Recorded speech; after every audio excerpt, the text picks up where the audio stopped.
सतगुरुदेव की जय। सर्वसंगत से प्रार्थना है, सत्संग प्रारंभ हो रहा है। कृपया सत्संग स्थल पर शांतिपूर्वक विराजमान होकर के श्रद्धा से सत्संग सुने। परमेश्वर की प्यारी आत्माओं से पुनर्निवेदन है, सत्संग प्रारंभ हो रहा है। कृपया सत्संग स्थल पर शांतिपूर्वक विराजमान होकर के श्रद्धा से सत्संग मनाए जाते हैं जिनका किसी न किसी ऐतिहासिक घटना से नाता होता है। लेकिन आज के इस स्पेशल एपिसोड में हम भारत के सबसे बड़े त्योहार की बात करने वाले हैं, जिसे हम सभी दिवाली या दीपावली के नाम से जानते हैं, जो प्रत्येक वर्ष कार्तिक मास की अमावस्या को मनाया जाता है। इस दौरान लोग माता लक्ष्मी और गणेश जी की पूजा करते हैं, जिससे उन्हें सुख समृद्धि, धन, रिद्धि सिद्धि की प्राप्ति हो सके। वहीं इस पर्व के दौरान बड़े स्तर पर आतिशबाजी भी देखने को मिलती है। वहीं दिवाली के ठीक बाद गोवर्धन पूजा व भाई दूज भी मनाया जाता है। तो आज के इस स्पेशल एपिसोड में हम दिवाली, गोवर्धन पूजा व भाई दूज से जुड़े कुछ प्रश्नों के उत्तर जानने का प्रयास करेंगे। सवाल नंबर 1, दीपावली का त्योहार क्यों मनाया जाता है? सब त्योहार किसी धार्मिक कथा से संबंध रखते हैं। उन्हीं में से एक त्योहार है दिवाली, जिसकी धार्मिक कथा त्रेता युग में जन्मे श्री राम से जुड़ती है। हम सभी जानते हैं कि नारद जी के श्राप के कारण श्री विष्णु जी का जन्म त्रेता युग में श्री रामचंद्र के रूप में अयोध्या के राजा दशरथ के यहाँ माता कौशल्या से हुआ, जिसका प्रमाण गीता प्रेस गोरखपुर से प्रकाशित श्री शिव महापुराण प्रथम खंड पूर्वार्ध के रुद्र संहिता सृष्टि खंड अध्याय 4 के श्लोक 15 से 17 में भी है, जिसमें नारद जी कहते हैं, हे विष्णु, तुमने स्त्री के लिए मुझे व्याकुल किया है। तुम इसी तरह सबको मोह में डालते रहते हो। यह कपटपूर्ण कार्य करते हुए तुमने जिस स्वरूप से मुझे संयुक्त किया था, उसी स्वरूप से हे हरे तुम मनुष्य हो जाओ, और स्त्री के लिए दूसरों को दुख देने वाले तुम भी स्त्री के वियोग का दुख भोगो। तुमने जिन वानरों के समान मेरा मुंह बनाया था, वे ही उस समय तुम्हारे सहायक हो। तुम दूसरों को स्त्री विरह का दुख देने वाले हो, अतः स्वयं भी तुम्हें स्त्री के वियोग का दुख प्राप्त हो, और अज्ञान से मोहित मनुष्यों के समान तुम्हारी स्थिति हो।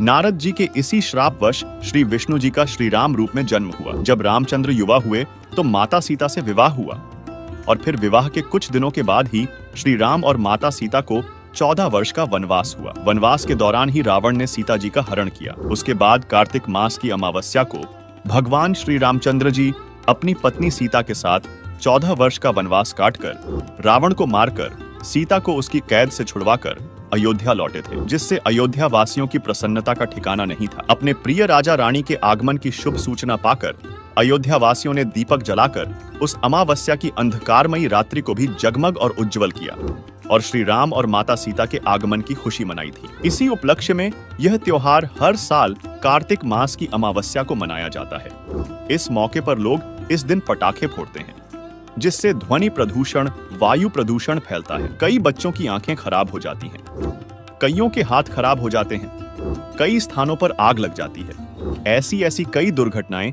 दीपावली के दिन भी देखने को मिलती हैं, जबकि हमें प्रतिदिन दोनों समय शुद्ध देशी घी का दीपक जालना चाहिए, जिससे हवन यज्ञ होता है, जिसका प्रमाण ऋग्वेद मंडल 9 सूक्त 86 मंत्र 10 है, जिसमें लिखा है कि भिन्न भिन्न स्थानों सतलोक, अलखलोक, अगमलोक तथा अकह लोक में निवास करने वाला प्रिय परमपिता परमेश्वर सर्व आत्माओं व देव रूप आत्माओं का उत्पत्ति करने वाला है। उससे सर्व सुख प्राप्ति के लिए ज्योति यज्ञ का अनुष्ठान करें, जो पवित्र विधि है, अर्थात आत्मा को शुद्ध करता है, जिस कारण से साधक को परमेश्वर इस लोक तथा परलोक के परम शांति रूप पूर्ण मोक्ष तथा इंद्रियों के आनंद रूप पूर्ण मोक्ष रूपी अनमोल रत्न प्रदान करता है। यह शास्त्रों के अनुसार वास्तव में दिवाली है।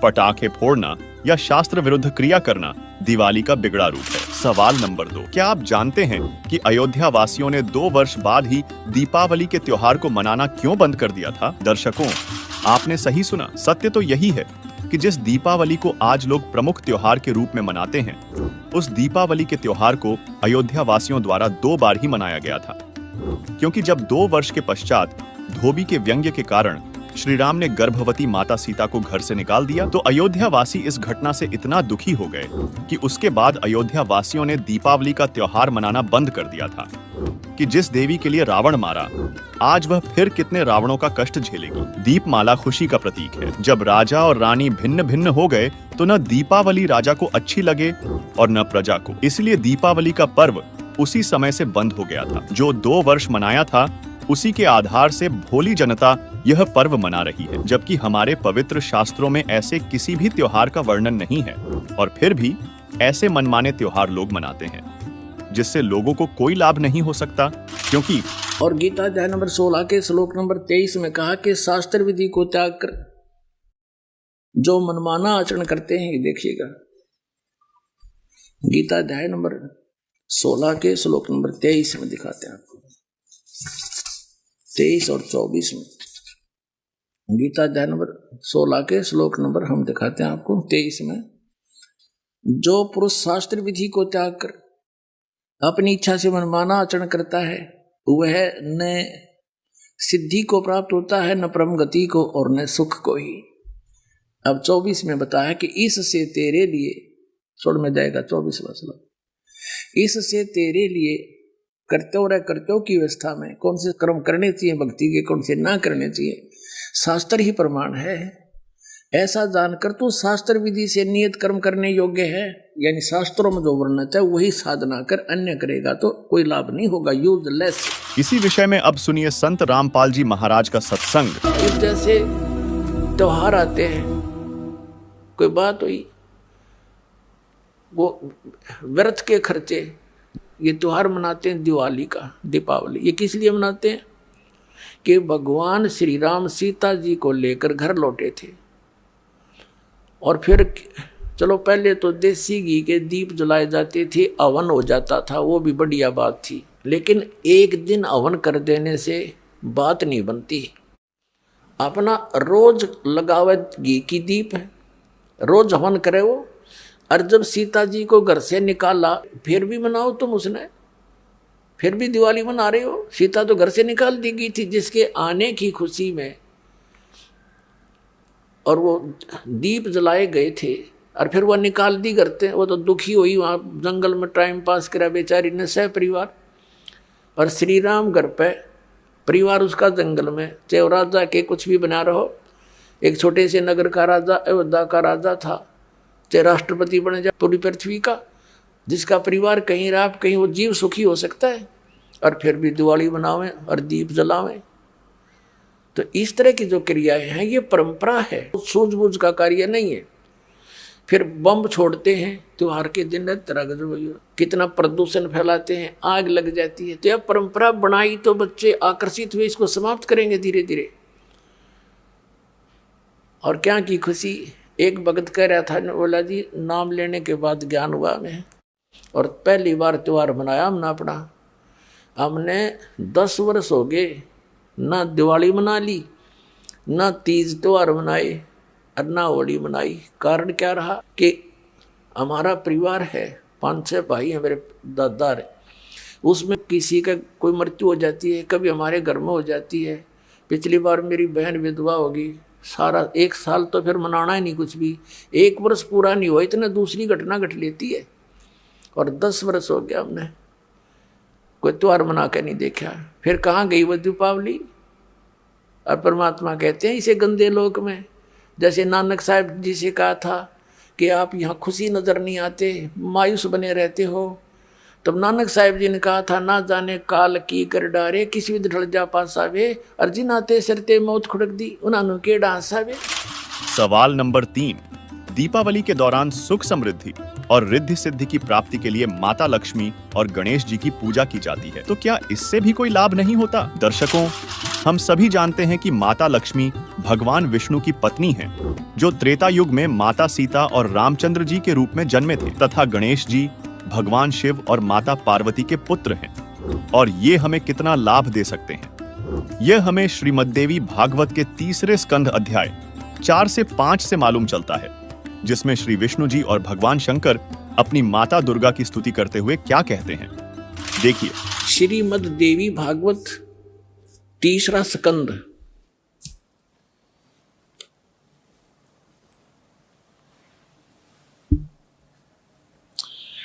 ये गीता प्रेस गोरखपुर से प्रकाशित है, ये देखिएगा। इसके ये सचित्र मोटा टाइप, केवल हिंदी, संपादक हनुमान प्रसाद पोदार, चिमनलाल गोस्वामी। और ये यहां से प्रकाशित है, मुद्रित और प्रकाशित। ये गीता प्रेस गोरखपुर से है। गीता भवन कार्यालय कोलकाता का संस्थान, गीता प्रेस गोरखपुर। इसके 123 पृष्ठ पर ले चलते हैं आपको, बिल्कुल 2 मिनट में सारी कहानी समझ में आ जाएगी। 123 पृष्ठ पे ये तीसरा स्कंद। भगवान विष्णु अपनी माता दुर्गा की महिमा स्तुति करते हुए, उनकी स्तुति करते हुए बोल रहे हैं, तुम शुद्ध स्वरूपा हो, यह सारा संसार तुम से उद्भासित हो रहा है। मैं ब्रह्मा और शंकर, हम सभी तुम्हारी कृपा से विद्यमान हैं। हमारा आविर्भाव माने जन्म, तिरोभाव माने मृत्यु। हमारा तो जन्म और मृत्यु हुआ करता है, केवल तुम ही नित्य हो, जगत जननी हो, प्रकृति और सनातनी देवी हो। ये प्रकृति शब्द याद रखना कि दुर्गा को प्रकृति भी कहते हैं। जिस समय दास आपको श्रीमद् भगवत गीता में यह सिद्ध करेगा कि ब्रह्मा विष्णु महेश की उत्पत्ति दुर्गा से हुई है और गीता में वर्णित है, उस समय प्रकृति शब्द आपका काम आओगा कि प्रकृति दुर्गा को कहते हैं। गीता के अंदर 2 प्रकृति बताई है, एक तो जड़ जैसे ये अग्नि वायु हवा आदि, और एक चेतन ये दुर्गा प्रकृति है। तो इसलिए कहते हैं आप ही प्रकृति हो। और फिर भगवान शंकर क्या कहते हैं देखिएगा। भगवान शंकर बोले, देवी यदि महाभाग विष्णु तुम्ही से प्रकट हुए हैं, उनके बाद उत्पन्न होने वाले ब्रह्मा भी तुम्हारे बालक हुए, फिर मैं तमोगुणी लीला करने वाला, क्या मैं तमोगुणी लीला करने वाला शंकर क्या तुम्हारी संतान नहीं हुआ? अर्थात मुझे भी उत्पन्न करने वाली तुम ही हो शिवे। संपूर्ण संसार की सृष्टि करने में तुम बड़ी चतुर हो। इस संसार की सृष्टि, स्थिति और संहार में तुम्हारे गुण सदा समर्थ हैं। उन्हीं तीनों गुणों से उत्पन्न हम ब्रह्मा विष्णु एवं शंकर नियमानुसार कार्य में तत्पर रहते हैं। अपनात्माओं, इस पवित्र पुराण के चंद पंक्तियों ने 4-5 कंसेप्ट क्लियर कर दिए।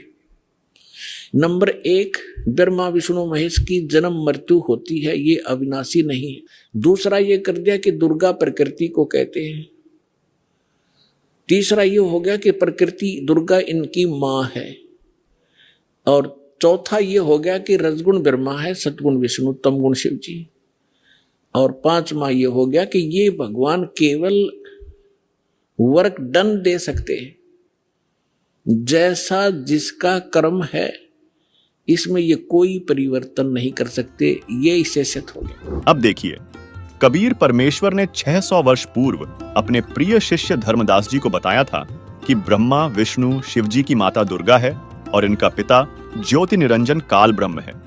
देखिए, कबीर सागर बोध सागर खंड अध्याय ज्ञान बोध के पृष्ठ 21 से 22 में अंकित ये वाणी, धर्मदास यह जग बौराना, कोई न जाने पद निर्वाणा, यही कारण मैं कथा पसारा, जगत से कहियो राम न्यारा, यही ज्ञान जग जीव सुनाओ, सब जीवों का भरम नशाओ, अब मैं तुमसे कहूं चिताई, त्रयदेव न की उत्पत्ति भाई, कुछ संक्षेप कहूं गुहराई, सब संशय तुम्हारे मिट जाई, मां अष्टंगी पिता निरंजन, वे जम दारुण वंशन अंजन, पहले कीन्ह निरंजन राई, पीछे से माया उपजाई, माया रूप देख अति शोभा, देव निरंजन तन मन लोभा, धर्मराय को हिकमत कीन्हा, नख रेखा से भग कर लीन्हा, धर्मराय किन्हा भोग विलासा, माया को रही तब आशा, 3 पुत्र अष्टंगी जाए, ब्रह्मा विष्णु शिव नाम धराए, 3 देव विस्तार चलाए, इनमें यह जग धोखा खाए, पुरुष गम्य कैसे को पावे, काल निरंजन जग भरमावे,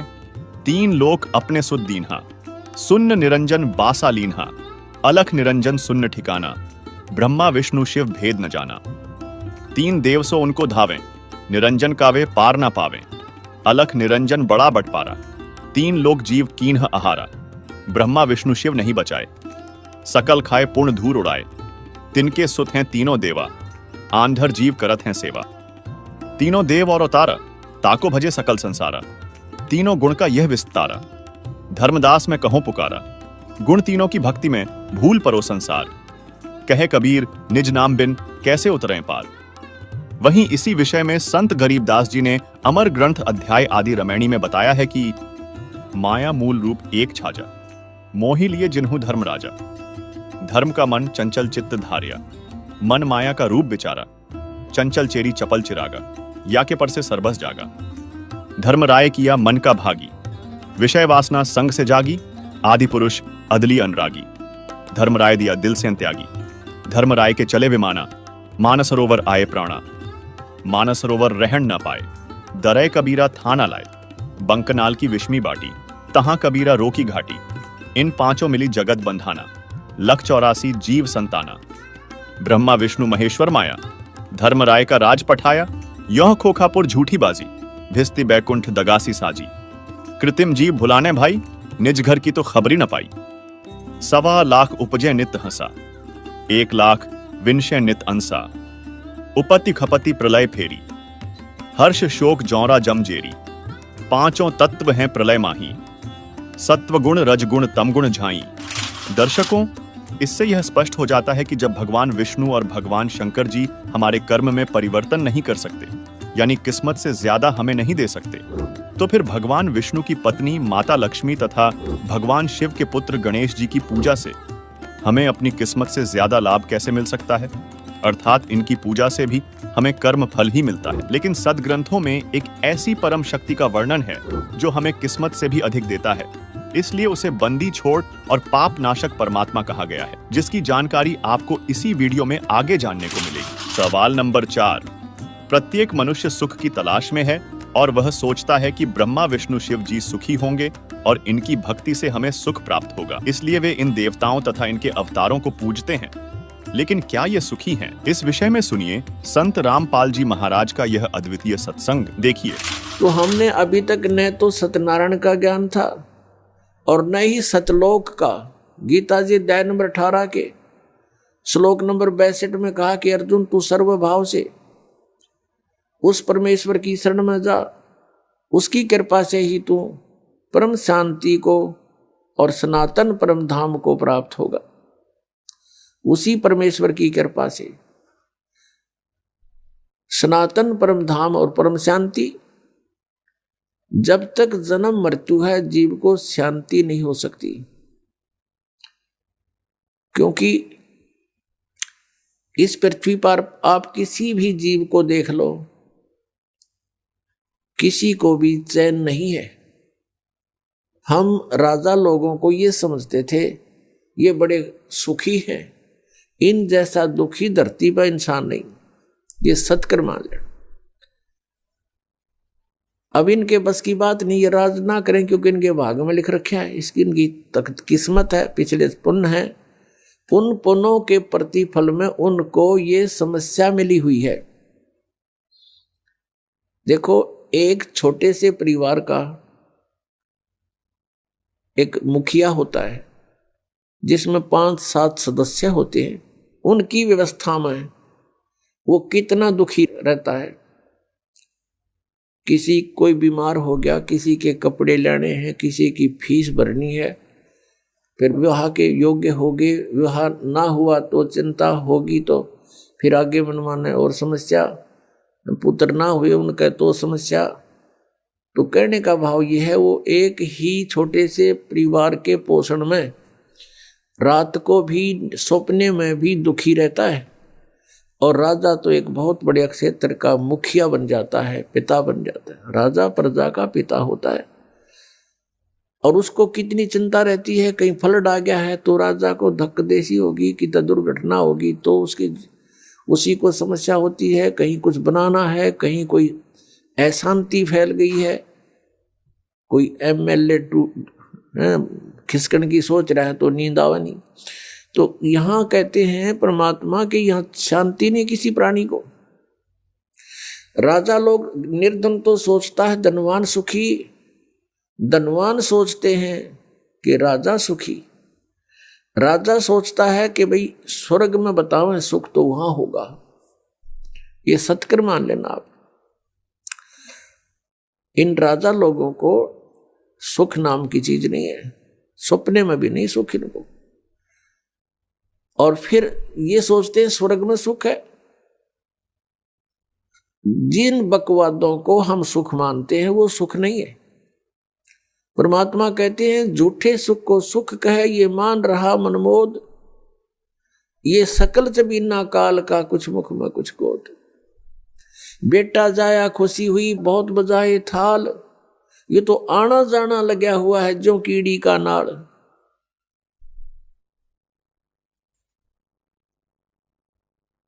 अब राजा सोचते हैं कि स्वर्ग में सुख होगा।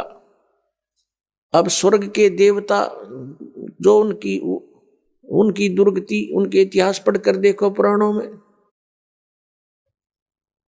कभी असुर और देवताओं का और असुरों का युद्ध हो गया, राक्षसों का। कभी देवता हार गए, कभी असुर हार गए। इंद्र जो स्वर्ग का राजा होता है गद्दी छोड़ भाग गया, असुरों ने कब्जा कर लिया स्वर्ग पर। वो कहीं जंगल में भूखा प्यासा भटक रहा है और इंद्र सोचता है कि ब्रह्मा विष्णु महेश सुखी होंगे।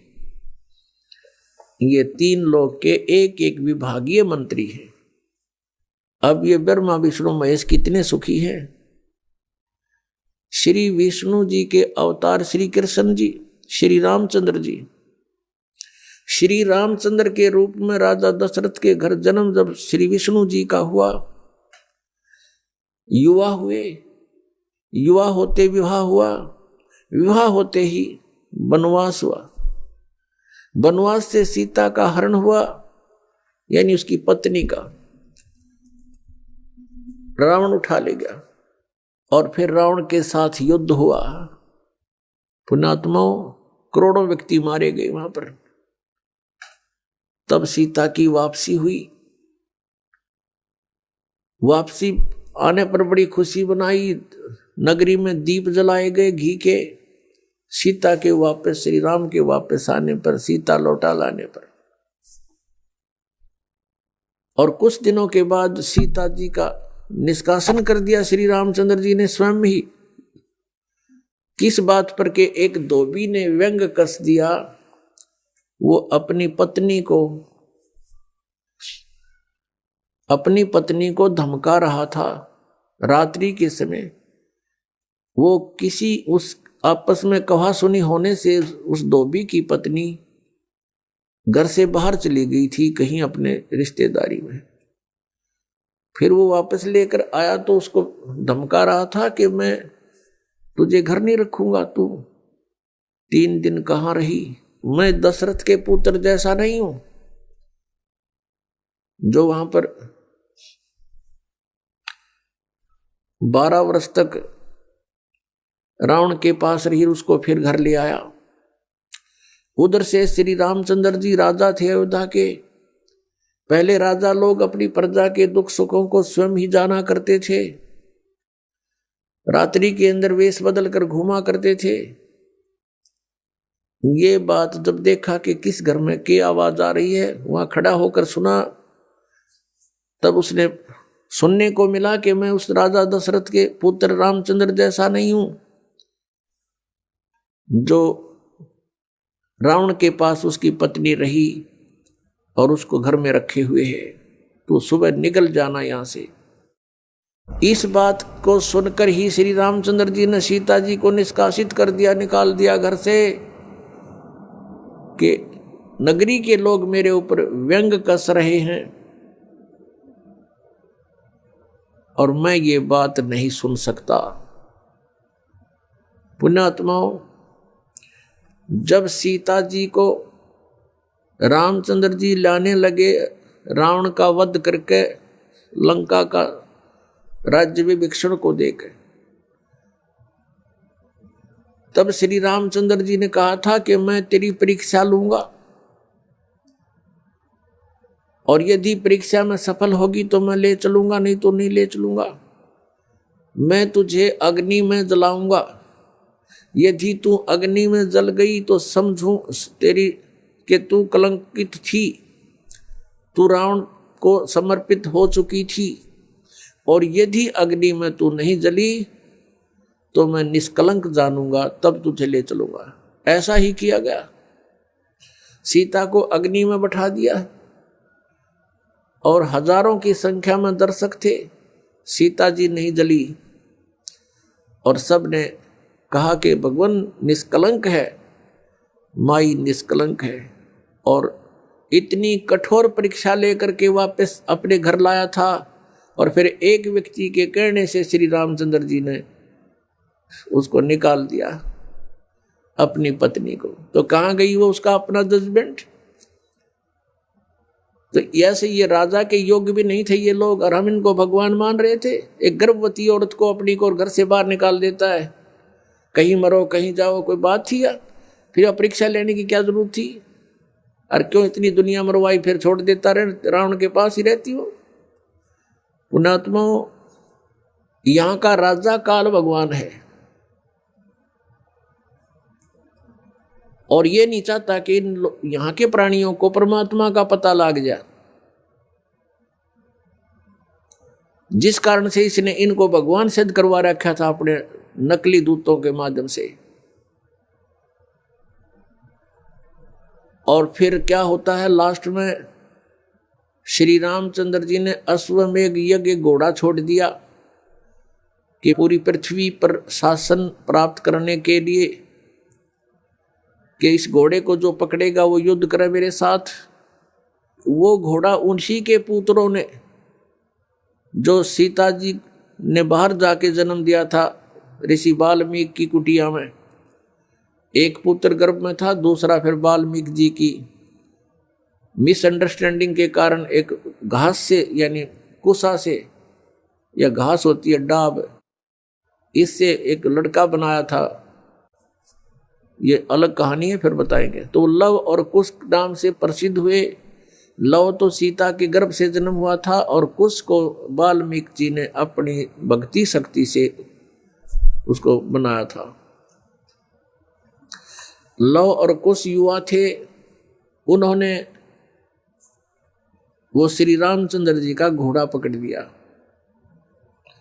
फिर उनका पिता पुत्रों का युद्ध हुआ तो दोनों ने छक्के छुड़ा दिए राम के, और सीता जी फिर भी उनके हाथ नहीं आई और वो पृथ्वी के अंदर समा गई। और श्री रामचंद्र जी ने आकर के सरयू नदी के अंदर, अयोध्या के साथ से बह रही एक सरयू दरिया, उसमें जल समाधि ले ली इसी दुख में। अब श्री कृष्ण जी का इतिहास देख लो। श्री विष्णु जी अवतार श्री कृष्ण जी, श्री राम वाली, श्री रामचंद्र जी के जीवन वाला भोग भोग के वो प्राणी श्री कृष्ण रूप में फिर जन्म हुआ। सारा जीवन दुखी रहा श्री कृष्ण, सारा जीवन जेल में जन्म हुआ, माता पिता कैद में, कभी मामा शत्रु हो गया, कभी पूतना मारने जा रही है, कभी केसी, कभी चाणोर शत्रु हो गया, कभी जरासेंग लड़ने को आ रहा है, कभी शिशुपाल से युद्ध हो रहा है, कवासुनी हो रही है, और कभी फिर कल्यवन आ रहा है। इस दुख में श्री कृष्ण जी ने मथुरा का त्याग कर दिया और ऐसे स्थान पर रहने लगे जहां कोई ना पहुंच सके। समझदार व्यक्ति यही सोचते हैं, राड से बाढ़ अच्छी होती है, झगड़े से बचाव अच्छा होता है। श्री कृष्ण जी उन सबको भी मार सकते थे, क्योंकि वो त्रिलोक के में एक विभागीय मंत्री है, एक विशेष शक्ति होती है प्राणी में, वो उनके अंदर शक्ति थी। लेकिन यही सोचा था कि किस किस ने मारूं, या तो सबकी बुद्धि भ्रष्ट। तो श्री कृष्ण जी ने द्वारका बनाई। समुद्र के बीच में एक टापू था जिसका केवल एक गेट था, द्वारिका, एक द्वार की नगरी। और ये सोच करके वहां यदि इतनी दूर, पहले तो कोई आवेगा नहीं, ऐसे स्थान पर जा रहे हम, और वहां कोई आवेगा युद्ध करने, तो हम एक ही तरफ से उसका सामना कर सकते हैं, इसलिए एक गेट था उसका, और बाकी 3 समुद्र था 3 तरफ। तो वहां श्री कृष्ण जी चले गए, अपना अधिकतर सारा ही जीवन वहां व्यतीत किया। यहाँ तो ज्यादा से ज्यादा 18 साल के 20 वर्ष के तक यहाँ रहे थे। और बाकी फिर लगभग 200 वर्ष तक जिए थे श्री कृष्ण जी, और बाकी का समय द्वारका में व्यतीत किया था उन्होंने। तो अब ये जो लोग अनजान संत ऋषि, ये गुरु नकली हमें भ्रमित करते हैं कि द्वारका का उस गोवर्धन का की परिक्रमा करनी चाहिए और वृंदावन अवश्य जाना चाहिए, मथुरा में अवश्य जाना चाहिए, वहाँ हमारे भगवान ने लीला की है, उनके चरण कमल टिके हैं, वहाँ घूमा करते थे, स्नान किया करते थे। अरे श्री कृष्ण जी यहाँ 20 वर्ष रहे थे मथुरा में, बाकी 180 साल तो वहाँ रहे हैं द्वारका में, और वहाँ का नामो निशान मिट गया उस द्वारका को। इसलिए वहाँ खत्म की द्वारका, समुद्र में डूब गई श्री कृष्ण जी की मृत्यु के बाद, और यादों का विनाश हो गया था, आपस में लड़के मर गए थे, और जो बाकी शेष औरतें बची थी उनको अर्जुन ले आया था, सब खाली हो गई थी द्वारका। उसके बाद वो समुद्र ने डबो दी थी, अंदर चली गई। कारण यही था कि भगवान ने सोचा कि यहाँ आएंगे फिर ये धक्के खान द्वारका में इतनी दूर, इसलिए उसका नामो निशान मिटवा दिया था। अगर आज द्वारका होती तो ये नकली कहते द्वारका में भगवान रहे थे, वहाँ जाया करो, वहाँ बहुत पुण्य होता है। उस द्वारका में तो सत्यानाश होया था, सारे यादों कटका मर गए थे वहाँ पर। आज भी जाते हैं वहाँ बहुत से श्रद्धालु। तो कहने का भाव यह है कि जब तक आत्मज्ञान बिना नर भटके, इस तत्व ज्ञान बिना नर भटके, कदे मथुरा कदे काशी। फिर श्री कृष्ण जी का फिर कैसे अंत हुआ? श्री कृष्ण जी के सामने पूरा यादव कुल आपस में लड़का मर गया, पोते पड़पोते रिश्तेदार सब आपस में कटका मर गए। और वो सारा सांग देख कर, वो सारा अनर्थ देख कर जब श्री कृष्ण जी की मृत्यु हुई, एक परिवार के सामने एक आधे की मृत्यु हो जाती है, उसका कलेजा फट जाता है, रो रो के पागल हो जाता है इंसान। तो पुण्यात्माओं, आज तक हमें सत्यनारायण कथा नहीं मिली थी, और ये सत्य कथा है। सत्यनारायण का अर्थ है सच्चा भगवान, और सच्चे भगवान की सच्ची कहानी, सच्ची कथाएं। तो प्रसंग चल रहा है कि परमात्मा ने बताया कि तुम जब तक जन्म और मृत्यु के अंदर हो, सुख नहीं हो सकता, शांति नहीं हो सकती। अब इंद्र सोचता है ब्रह्मा विष्णु महेश सुखी होंगे। अब इन ब्रह्मा विष्णु महेश की आप देख रहे हो, श्री राम की, श्री विष्णु जी की, श्री कृष्ण जी की कैसे दुर्गति हुई। श्री कृष्ण यानी ब्रह्मा विष्णु महेश सोचते हैं कि परमात्मा कोई और है, हम सुखी नहीं हैं। अब प्रसंग चल रहा है कि सत्यनारायण कथा जो है, सत्यनारायण का अर्थ है अविनाशी परमात्मा। ब्रह्मा विष्णु महेश ये सत्यनारायण नहीं है। श्री विष्णु जी को हम सत्यनारायण जानकर किसकी कथा सुना और सुनाया करते थे, सुनते और सुनाते थे। आपको दिखाते हैं कि श्री ब्रह्मा जी, श्री विष्णु जी, श्री शिव जी ये सत्यनारायण नहीं थे, अविनाशी भगवान नहीं थे, ये नाशवान थे, इनकी जन्म मृत्यु होती थी।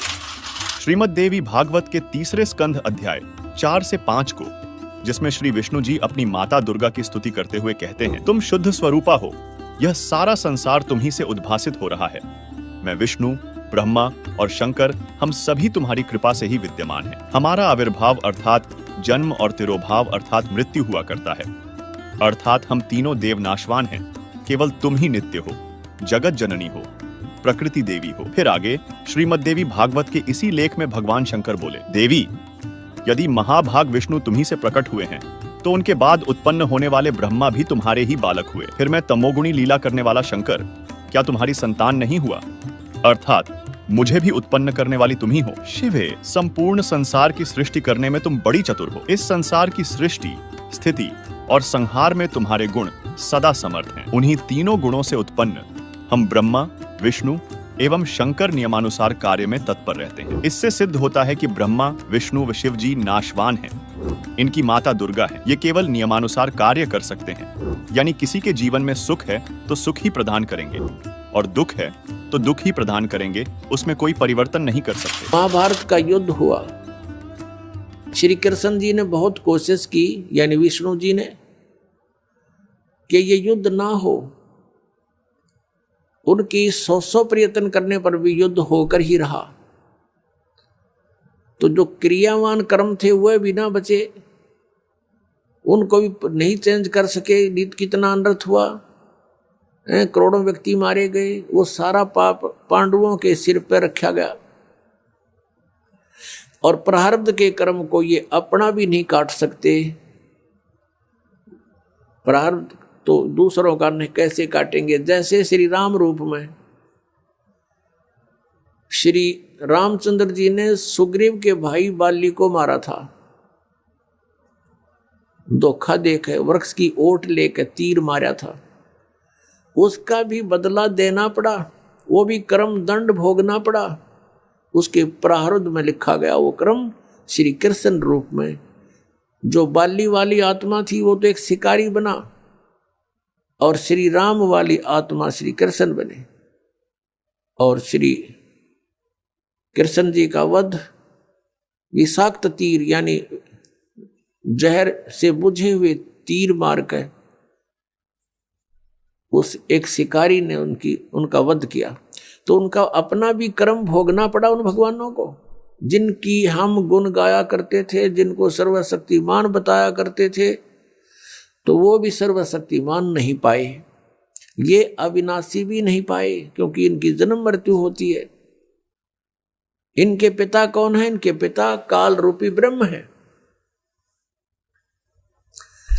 पुण्यात्माओं, सत्संग के अंदर परमात्मा की याद दिलाई जाती है, आत्मा और परमात्मा की स्थिति बताई जाती है। कौन से कर्म अच्छे हैं, कौन से बुरे हैं, ये याद दिलाई जाती है। और आपको जो मिशन से जुड़ता है, जो भगवान चाहता है, उसको स्ट्रिक्टली कहा जाता है कि ये पाप नहीं करोगे, ऐसा नहीं करोगे तो तुम सफल होगे। सच्चाई है ये। तो फिर वो आपके क्रियावान कर्म भी बदलवा दिए जाते हैं। जैसे कोई शराब पीता है, कोई चोरी करता है, कोई मिलावट करता है, कोई जारी करता है, कोई और बकवाद करता है, वो सब छुटवाई जाती है। वो क्रियावान कर्मों को भी चेंज कर दिया जाता है। प्रारब्ध के अंदर आपकी किस्मत में कोई जबरदस्त दुख है, उसको भी परमात्मा हल्का करके नाश कर देते हैं। परमेश्वर शरण में आने से आई टले बला, और जय मस्तिष्क में जय भाग्य में सूली होवा काटे में डर जा। यदि आपके भाग्य में कहीं मृत्यु दंड लिखा हो, कहते कांटा लाग के, मनमाने ठोकर लाग के, अंगूठा फूट के जीवन बच जा। इतना हल्का करके परमात्मा, वो कबीर परमेश्वर, आपके प्रारब्ध में लिखे हुए पाप कर्म का विनाश कर देते हैं। और संचित जो कर्म आपके वहां रखे हैं, डिपॉजिट, उसका भी नाश कर देते हैं। दर्शकों, इसी विषय में यजुर्वेद अध्याय 8 मंत्र 13 में लिखा है कि वेदों को बोलने वाला ब्रह्म कह रहा है कि हे पूर्ण ब्रह्म, आप सतभक्ति करने वाले भद्र पुरुष संत ऋषि द्वारा किए हुए पाप के क्षमा अर्थात विनाश करने वाले हो, साधारण व्यक्ति के किए हुए पाप के विनाश करने वाले हो। सतभक्ति चाहे पिता करे, उस पिता के किए हुए पाप के विनाश करने वाले हो। शास्त्र अनुकूल साधना चाहे कोई स्वयं करे, उसके अपने किए हुए पाप के विनाश करने वाले हो। और तो और आप पाप के पाप अर्थात घोर पाप के विनाश अर्थात क्षमा करने वाले हो। जो सतभक्ति करने वाला पाप चाहे शिक्षित अर्थात पंडित या अशिक्षित करे, उसके तथा सर्व सद्भक्ति स्तुति करने वालों के पाप के विनाश करने वाले हो। तथा यजुर्वेद अध्याय 5 मंत्र 32 में लिखा है, जो पूर्ण शांतिदायक है वह पाप का शत्रु अर्थात पाप विनाशक कबीर है। 2 स्थानों पर वास करता हुआ दुखदायी काल लोक में रहने वालों के कर्म बंधन का शत्रु अर्थात बंदी छोड़ रक्षा के लिए तुरंत आने वाला है। अर्थात संपूर्ण शांतिदायक, पापनाशक और कर्म बंधनों से छुड़वाने वाला यानी बंदी छोड़ परमात्मा कबीर है, जो हमारे संचित तथा क्रियावान कर्म को भी समाप्त कर देता है। सवाल नंबर 5, दीपावली के ठीक बाद मनाई जाने वाली गोवर्धन पूजा क्या है? क्या गोवर्धन पूजा शास्त्रों में वर्णित है? तथा गोवर्धन पूजा करने तथा गोवर्धन पर्वत की परिक्रमा करने से क्या कोई लाभ होता है? भारत में कई त्योहार मनाए जाते हैं, उन्हीं में से एक पर्व है गोवर्धन पूजा। गोवर्धन पूजा दिवाली के अगले दिन की जाती है। गोवर्धन पूजा को प्रकृति की पूजा के साथ जोड़कर देखा जाता है। इसमें गोबर से आकृति बनाकर उसकी पूजा की जाती है। कई लोग इस दिन गाय और बैलों की पूजा करते हैं। गोवर्धन पूजा भगवान श्री कृष्ण की कृपा प्राप्त करने के उद्देश्य से की जाती है। इसी दिन श्रद्धालु ब्रज में गोवर्धन पर्वत की परिक्रमा करते हैं। दर्शकों, इस कथा से आप खूब परिचित हैं कि ब्रजवासी यानी श्री कृष्ण जी के कुल के व्यक्ति देवी देवताओं की पूजा किया करते थे। श्री कृष्ण ने एक दिन उनसे कहा कि हम देवी देवताओं की पूजा नहीं करेंगे, न देवताओं के राजा इंद्र की पूजा करेंगे, हम परमात्मा की पूजा करेंगे। जिसके बाद ब्रजवासियों ने देवताओं के राजा इंद्र की भी पूजा बंद कर दी और इसी कारण ब्रज नगरी को डुबोने के उद्देश्य से इंद्र ने प्रतिशोध लेने के लिए मूसलाधार बारिश करनी शुरू कर दी। तब श्री कृष्ण जी ने गोवर्धन पर्वत को एक हाथ की उंगली पर रख लिया तथा उसको पूरे ब्रज नगरी के ऊपर फैला दिया। सब ब्रजवासियों से कहा कि अपने पशुओं सहित पर्वत के नीचे आ जाओ। वर्षा का सारा पानी गिरिराज पर्वत ने सोख लिया। इंद्र की हार हुई और इस तरह ब्रजवासियों ने देवी देवताओं की पूजा बंद कर दी। इसके बाद श्री कृष्ण ने उस गोवर्धन पर्वत को पुनः यथास्थान पर रख दिया। अब विचार करें कि हिंदू समाज में गोवर्धन यानी गिरिराज की परिक्रमा करते हैं और पूजा देवी देवताओं की करते हैं। इससे तो भगवान विष्णु उर्फ श्री कृष्ण जी सख्त नाराज होंगे, क्योंकि हम उनके आदेश की अवहेलना कर रहे हैं। यानी आप गोवर्धन परिक्रमा व गोवर्धन पूजा करके तो भगवान श्री कृष्ण जी का अपमान करने का कार्य कर रहे हो। वहीं गोवर्धन परिक्रमा व गोवर्धन पूजा शास्त्रोक्त साधना न होने के कारण इससे लाभ तो मिलता नहीं, बल्कि परिक्रमा के समय पैरों के नीचे असंख्यों कीड़े मकोड़े जीव जंतु मरते हैं। वह पाप अवश्य लगता है, यानी उनका पाप आपके भाग्य में लिखा जाता है, क्योंकि सूक्ष्म वेद में कहा गया है, पृथ्वी ऊपर पग जो धारे, कोटि जीव एक दिन में मारे, करई आरती संजम सेवा, यो अपराध न उतरे देवा। वहीं श्री कृष्ण की कुछ लीलाओं के कारण लोग उन्हें भगवान मानते हैं। तो इसी विषय में देखिए, श्री कृष्ण भक्त और कबीर पंथी संत रामपाल जी महाराज के शिष्यों के बीच हुई इस बहस को, जिसे देखने के बाद यह निर्णय हो जाएगा कि वास्तव में लीलाओं को भी देखा जाए तो जो चमत्कार श्री कृष्ण जी नहीं कर सके, वह चमत्कार कबीर परमात्मा ने किया था। देखिए, अब आप कैसे सिद्ध करोगे कृष्ण बड़ा है? कृष्ण भाई बड़ा ही है, जो कि उनके प्रिय मित्र थे सुदामा जी, तो उन्होंने उनका इतना बड़ा महल खड़ा करवा दिया था, उनकी आंख फट गई थी देख कर। और जो कबीर को बार बार भगवान कर रहे हैं ना, जो वो इतने भगवान था तो 4 बांस गाड़ को टाइम पास कराया, झोपड़ी चूक रही थी, बरसात आ रही थी, अपने लिए भी 2-1 कोठा बना लेते, उसमें टाइम पास होया। सही बात है भाई। ये तो भाई एक मिनट, हाँ जी, कौन जवाब देगा इसका? कबीर अगर बड़ा होता तो अपने लिए महल बना लेता, कृष्ण जी ने तो सुदामा का महल बना दिया था। देखो जी, सुदामा का महल कृष्ण जी ने बना दिया, ठीक है जी, इतनी शक्ति के भगवान तो वो हैं, हम भी मान रहे हैं कृष्ण जी भगवान हैं, पर वो 3 लोक के भगवान हैं। कुछ लीलाएं तो उनके द्वारा भी होती ही हैं। अब कबीर भगवान की लीला अगर इसके समानांतर मैं लूं तो आपने तैमूरलंग का नाम सुना है? तैमूरलंग वो राजा, मतलब पहले एक गरीब आदमी था, उनके घर रोटी तक नहीं होती थी, और कबीर परमात्मा ने ऐसी लीला करी, वो आपको सूक्ष्म वेद में सारा प्रमाण मिलेगा, कबीर जी की लीलाओं में मिलेगा कि कबीर साहब ने ऐसी लीला करी, उनके वहां जाके सिर्फ 1 रोटी खाई थी, 1 जल का लोटा पिया था, और उनको 7 पीढ़ी का राज दिया। आज भी भारत में प्रमाण है, वहां तैमूरलंग का पोता बाबर आके भारत में राज शुरू किया, 7 पीढ़ी तक, औरंगजेब तक उनका राज भारत में रहा, वो कबीर साहब ने दिया था। ये प्रमाणित लिखा हुआ है जी, बिल्कुल। परमात्मा कहते हैं रोटी तैमूरलंग को देनी और ताते 7 बादशाही लेनी, तो कबीर परमात्मा को 1 रोटी खिला के और उन्होंने 7 बादशाही का राज दिया, 7 पीढ़ी का, औरंगजेब तक इनका राज रहा है। और फिर कबीर परमात्मा ने कहा था आपका राज जो है खंड हो जाएगा, औरंगजेब के बाद राज भी खंड हो गया, आप देख लो। तो जी कृष्ण जी का सुदामा का महल तो सबने देखा, और 7 पीढ़ी का राज जो कबीर भगवान ने दिया, ये है समर्थ की पावर। बोलो कबीर भगवान की जय। भाई इतिहास प्रमाण है, इन्होंने जो कहा है कि भाई एक मिनट सवाल क्लियर होने दो। उन्होंने सिद्ध किया सुदामा का महल बनाया, तो कबीर जी ने 7 पीढ़ी का राज दिया, वो इतिहास प्रमाण है, ये बात सिद्ध हुई। अब आप दूसरी बात बताओ, कबीर कृष्ण को कैसे बड़ा बताओगे? हर बात में कबीर बड़ा हो रहा है। और भी बहुत सारी लीलाएं करी है, कुब्जा का जो है कोट ठीक कर दिया था, गोवर्धन पर्वत उठा लिया था 1 उंगली से, गोवर्धन पर्वत उठा लिया था। ये कथा बहुत रोचक है। कृष्ण जी ने गोवर्धन पर्वत उठा लिया था, कबीर जी ने क्या उठाया? बात ऐसी है, कबीर जी की एक वाणी है कि गोवर्धन श्री कृष्ण धारो और द्रोणगिरी हनुमंत और शेष नाग सारी सृष्टि उठा रहा है, इनमें कौन भगवंत? अगर पहाड़ उठाने से भगवान सिद्ध हो जाते तो आप ये आपके ही प्रचलन में, आपके ही लोकवेद में कहते हैं कि शेषनाग के ऊपर पूरी पृथ्वी धरी है, तो इससे बढ़िया तो फिर शेषनाग भगवान है। अगर पत्थर उठाने से ही भगवान बन जाते तो शेषनाग भी भगवान है, फिर उनको क्यों नहीं मानते? हनुमान जी ने भी पहाड़ उठा लिया, उनको भी भगवान मान सकते हैं। ये भगवान के लक्षण ही नहीं है। ना वेदों में लिखा हुआ कि भगवान वो माना जाएगा जो पत्थर उठाएगा, वेदों में तो परमात्मा की महिमा ही दूसरी लिख रखी है, तो इससे कोई सिद्ध नहीं होता। सही बात है भाई, फिर तो कृष्ण से बड़ा शेषनाग भगवान हो गया, उसने तो सारी पृथ्वी उठा रखी है।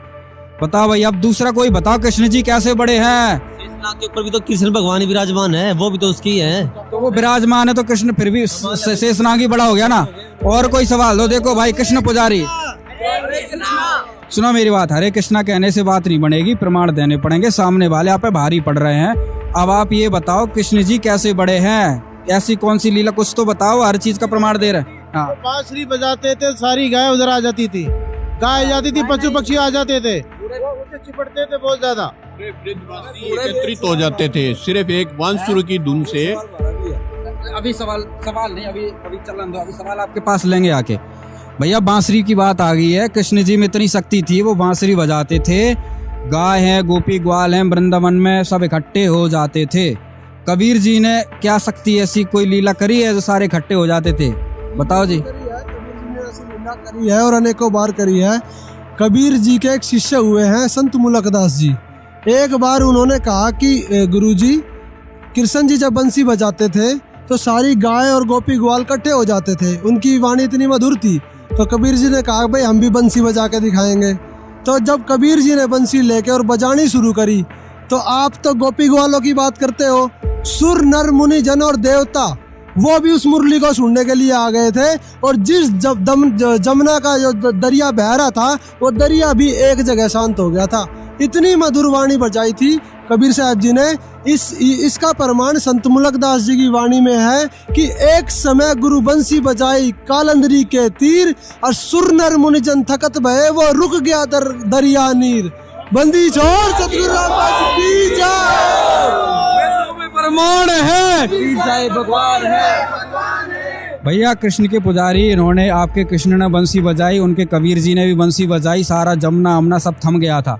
अब कोई और लीला बताओ। मोर ध्वज के बेटे का शीश कटा हुआ उन्होंने जोड़ दिया था, उनकी लीलाएं इतनी है। जेल धाम से ही श्री कृष्ण जी तो जेल धाम से ही चमत्कार करने लग गए थे। आपने कहा कि श्री कृष्ण जी ने उनका ताम्र के लड़के का शीश काट करके उनको जीवित कर दिया था, गर्दन जोड़ के। सही बात है, भगवान ये काम कर सकते हैं भाई, कटे हुए गर्दन की तो भगवान ही जोड़ सकता है। आप बताओ कोई प्रमाण हुआ? हाँ जी, इधर।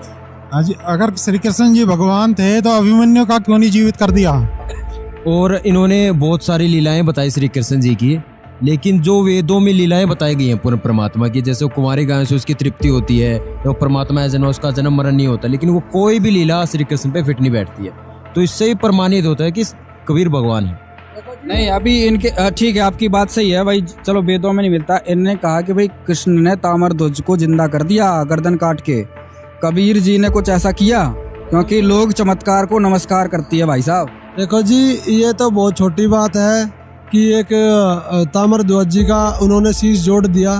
कबीर साहब जी ने ऐसे 4 लोगों को जिंदा किया हुआ है जिसका प्रमाण कबीर सागर में मिलता है। सबसे पहले उनके जो शिष्य हुए हैं सेऊ और सम्मन, सेऊ जी उनके शिष्य हुए, उनकी नाड़ कट गई थी, कबीर साहब ने उनकी नाड़ को जोड़ के एज इट इज उनको जीवित कर दिया। दूसरा ये प्रमाण मिलता है कि एक मुर्दा बहता हुआ नदी में जा रहा था और कोई प्रकरण चल रहा था, तो एक मुसलमानों के पीर थे, शेख तकी पीर, उन्होंने कहा कि कबीर अगर तू भगवान है तो इस मुर्दे को जिंदा करके दिखा। तो कबीर साहब ने उसको ऐसे आदेश दिया, हे प्यारी आत्मा, आप जहाँ भी हो कबीर हुक्म से इस शरीर में प्रवेश करो और मेरे सामने आ जाओ। तो वो मुर्दा उठ के जिंदा होके कबीर साहब के पास आ गया।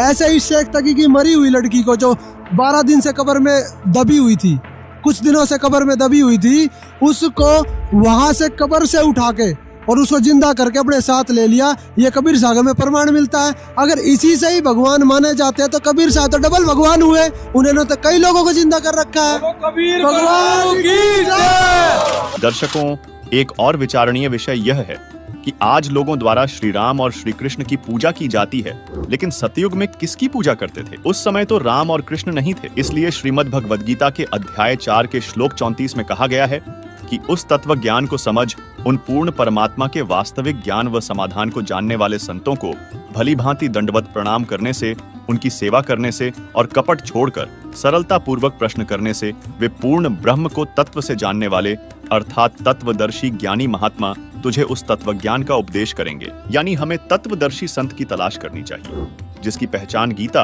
अध्याय 15 श्लोक 1 में दी गई है। देखिए, ये है पंचदशो अध्याय 15वां अध्याय, मंत्र नंबर 1। ऊर्ध्व मूलम, ऊर्ध्व माने ऊपर, अधः माने नीचे को शाखा, अश्वत्थम माने पीपल का, पीपल रूपी संसार, पीपल रूपी संसार रूपी पीपल का वृक्ष समझो। प्राहु कहा जाता है अव्यम अविनाशी। ऊर्ध्व मूलम अधः शाखम अश्वत्थम प्राहु अव्यम छंदासी यस्य प्रणानी ये तम वेद स वेदवित। इसका सीधा सा अर्थ है कि ऊपर को जड़, ये संसार रूपी वृक्ष का एक चित्र जानो।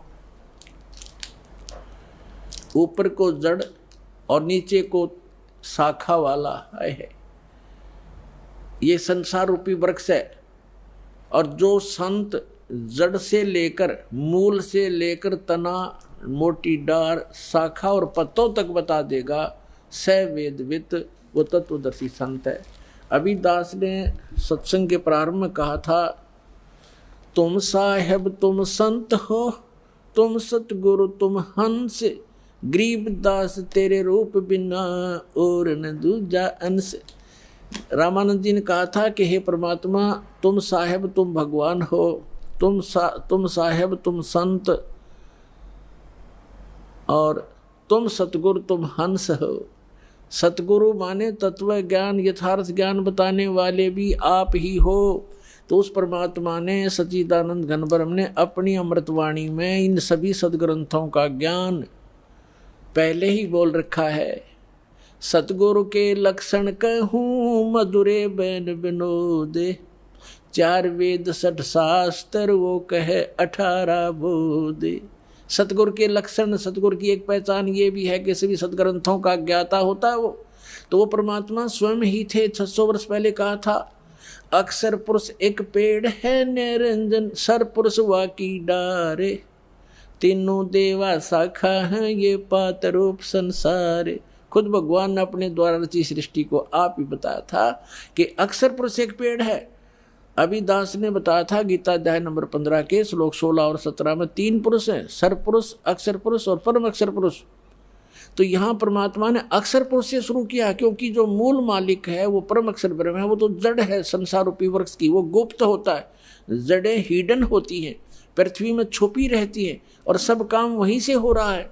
तो ऐसे वो परमात्मा तो प्रोक्ष है, गुप्त है। उसने परमात्मा ने अपने को छोड़कर इस सेंटेंस, इस वाणी में अक्षर पुरुष, ज्योति निरंजन सर पुरुष और तीनों देवता रजगुण ब्रह्मा सतगुण विष्णु तमगुण शिव जी और पत्तों की जानकारी इस वाणी में दिया। क्या कहा है कबीर? अक्षर पुरुष एक पेड़ है।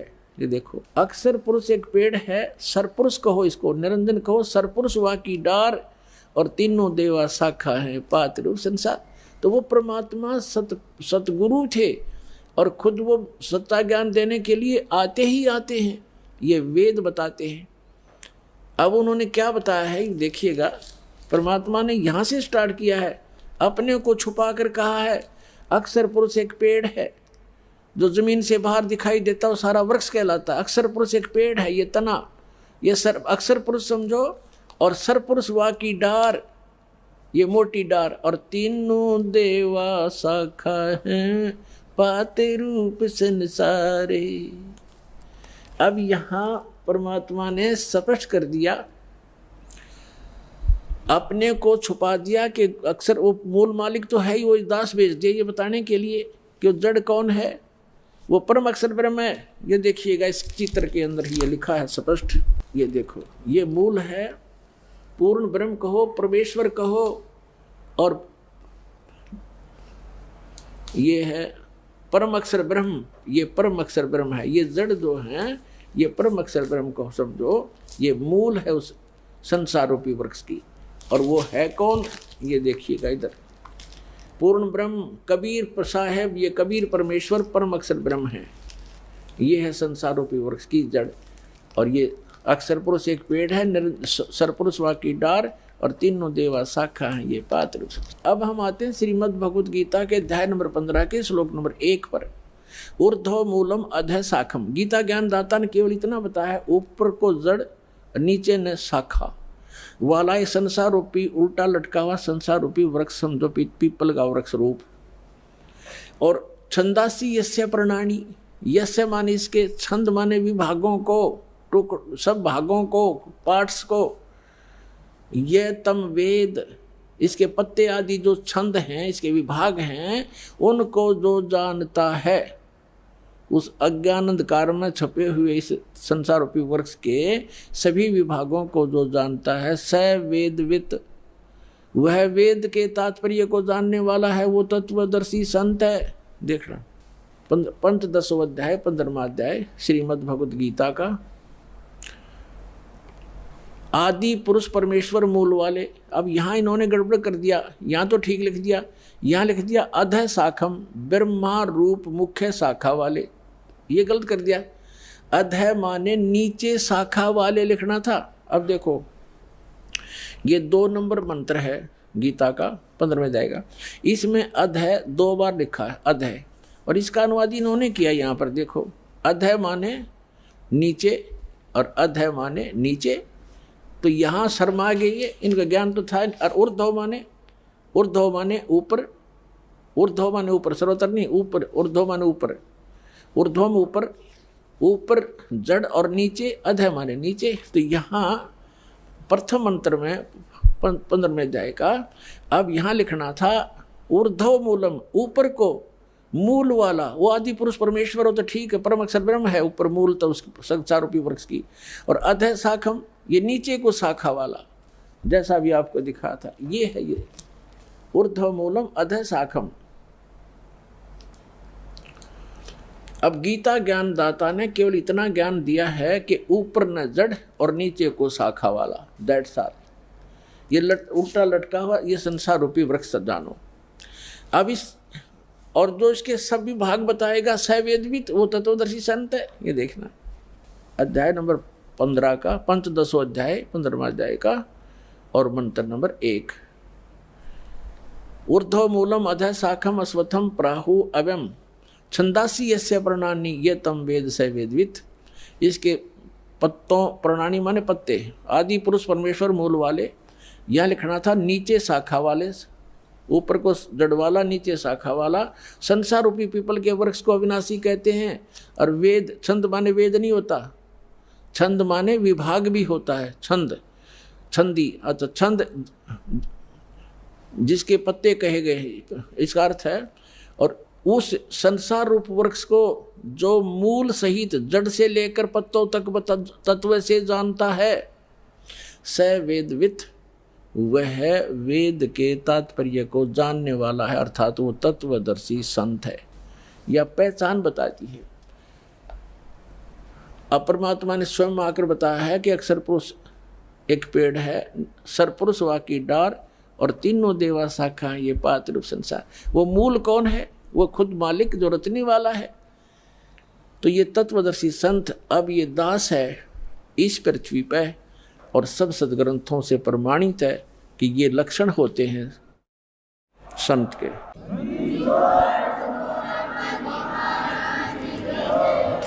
सवाल नंबर 6।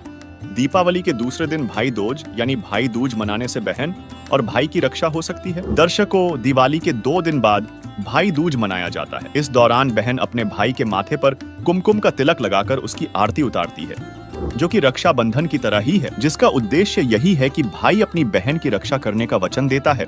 लेकिन अनेक खबरें सुनने व देखने को मिलती हैं कि भाई दूज के दौरान ही भाई बहन की दुर्घटनाओं में मृत्यु हो जाती है।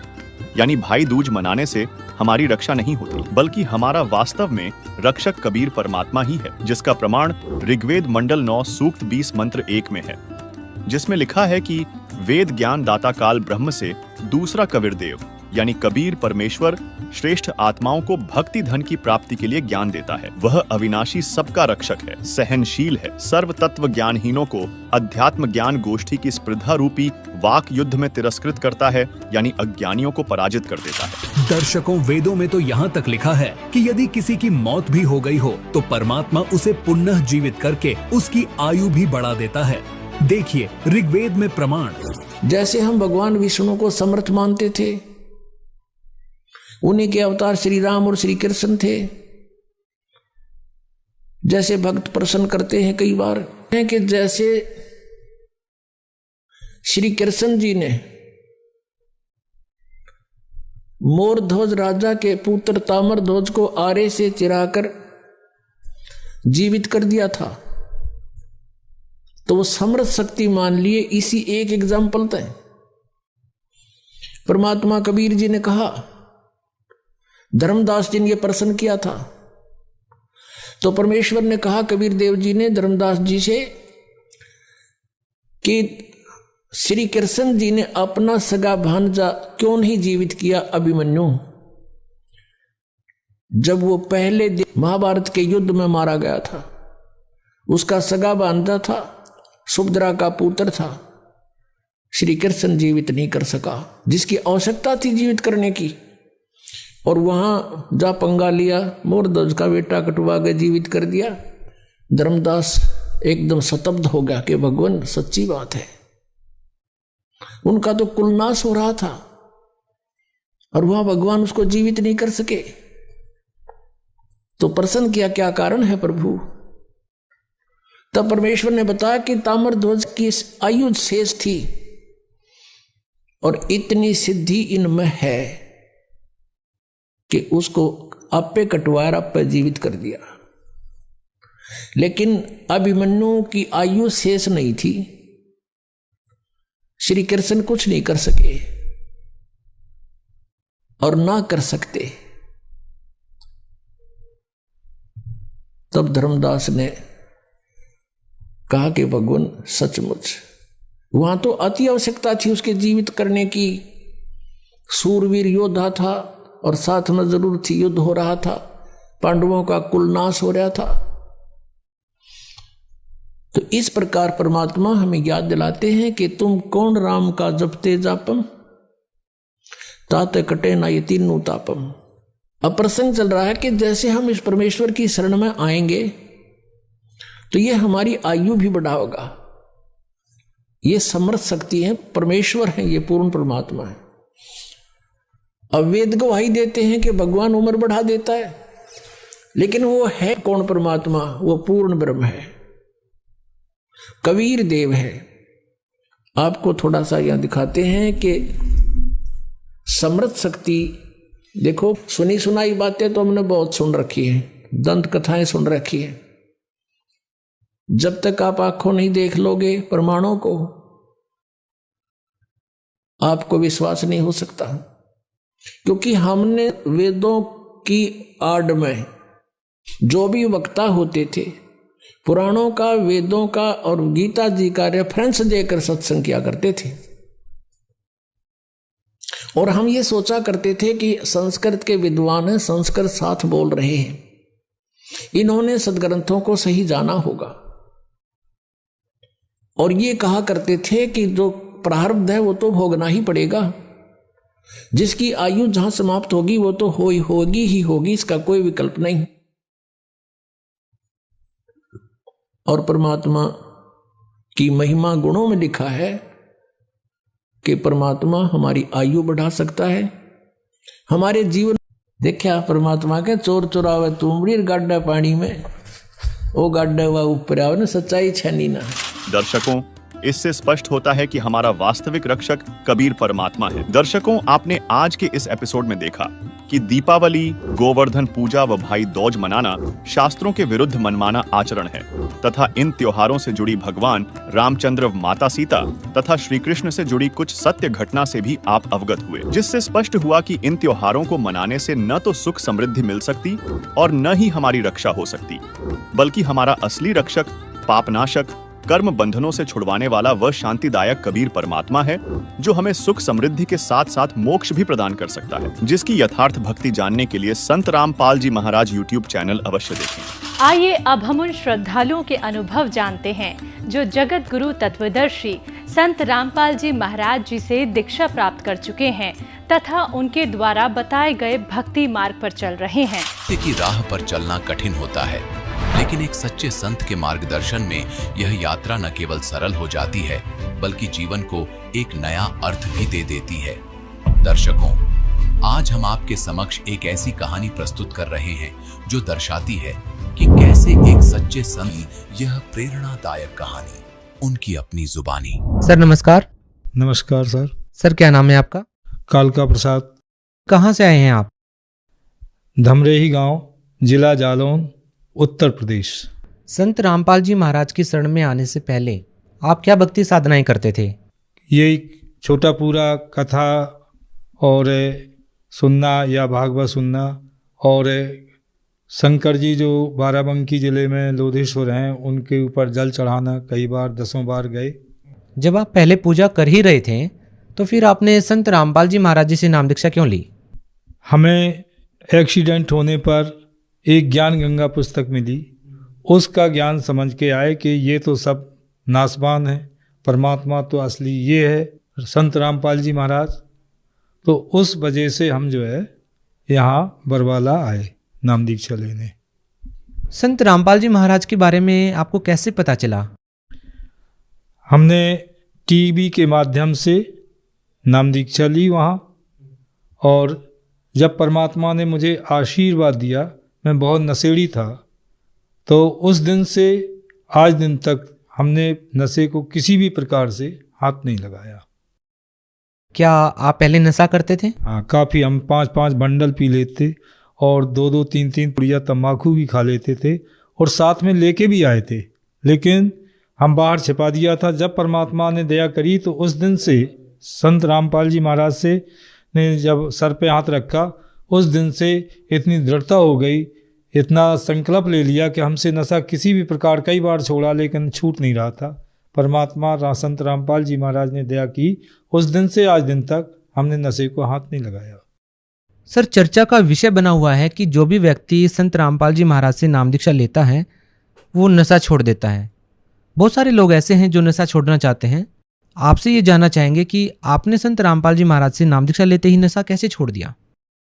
उन्होंने बताया कि मंदिर तो असली ये है और इसमें सारे देवता वास कर रहे, इसको गंदा करना अच्छी चीज़ नहीं है, और जो हम खुद देवता बनाते हैं अपने हाथों से, उन पे हम नहीं थूक सकते। तो इस तरह से हमें दृढ़ता लगी, विश्वास हो गया कि इस घट को जो है इसमें 5-5 देवता बैठे हैं, इसके अंदर गंदी चीज़ जाना नहीं है। हमें मालिक ने, संत रामपाल जी महाराज ने ये बताया। साथ में अमृत जल दिया और परमात्मा ने प्रसाद भी दिया। उसको प्रसाद खाने से हमारे अंदर दृढ़ता आती रही। सर आपको कैसा लगता है कि आपके जो पुराने साथी जो हैं वो आपको देख करके कैसा रिएक्ट करते हैं, क्या कहते हैं, चूँकि आप पहले नशा करते थे और अब नशा नहीं करते हैं? हम करीब 20 सालों से नशा कर रहा था, लेकिन उस दिन से नशा बंद कर दिया। और जब साथी लोग नशे के लिए कहते हैं तो परमात्मा ने जो ज्ञान बताया उनको भी बताते हैं कि धरी कहूँ ढूंढे कहूँ, बस तू ना आवे हाथ, और बस तू हाथ तभी आवे जब भेदी ले ले साथ। इस शरीर का भेदी परमात्मा है जिसने 9 महीने में माँ के घर में गढ़ के तैयार किया, और उन्होंने 5-5 देवता बताए हैं। तो हमें अपने ही शरीर का ज्ञान नहीं था, इसलिए हम अपने से परे देवताओं की पूजा करते थे।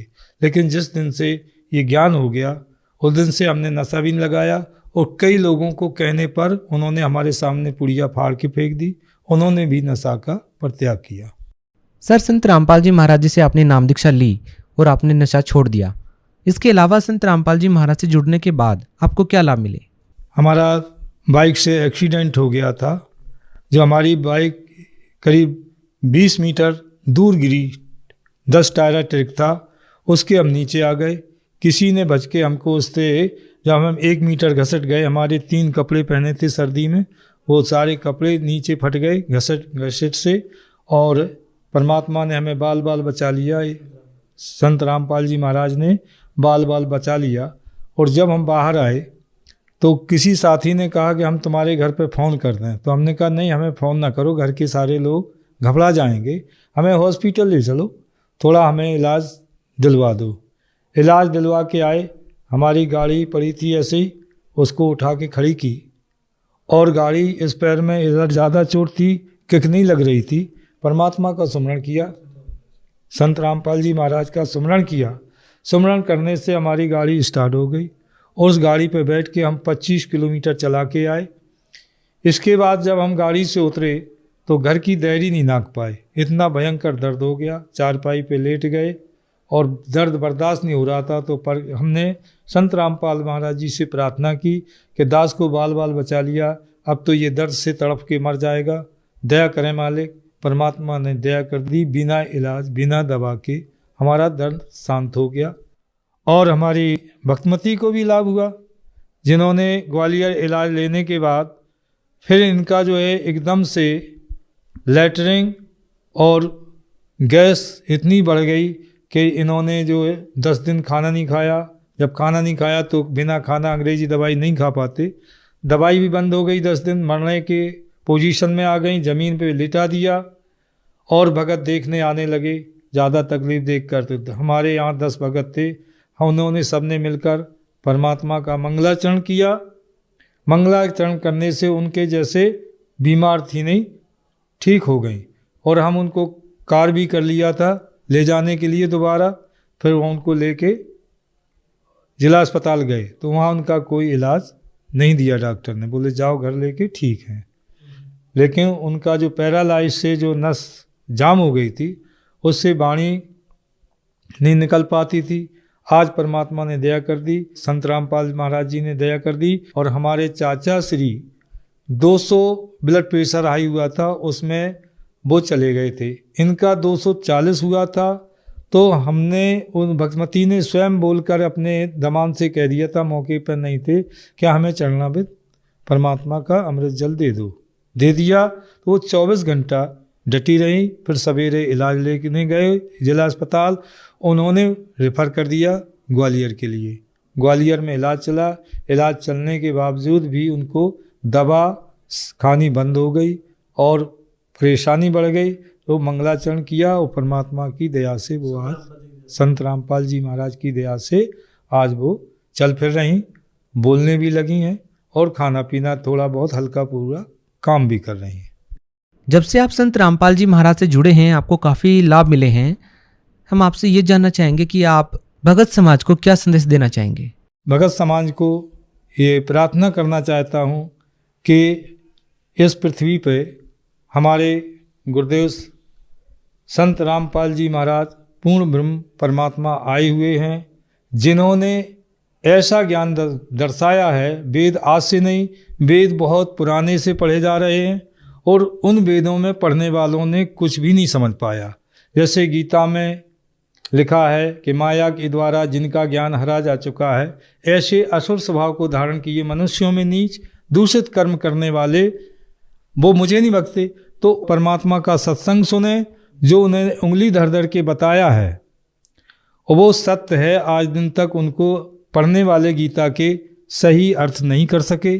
और जो परमात्मा है, सारे वेदों का रचयिता है, सारी जानता है, उन्होंने उंगली धर धर के बताया, फिर भी हम विश्वास नहीं कर पा रहे। तो हम प्रार्थना करेंगे कि आप वेदों से और जो हमारे YouTube पे संत रामपाल जी महाराज का सत्संग आता है और आप ऐप डाउनलोड करके सत्संग सुने और वेदों से मिलाएं कि ये सच्चा ज्ञान परमात्मा दे रहे हैं और आप शरण में आए, आपके भी सारे कष्ट परमात्मा दूर करेंगे। संत रामपाल जी महाराज।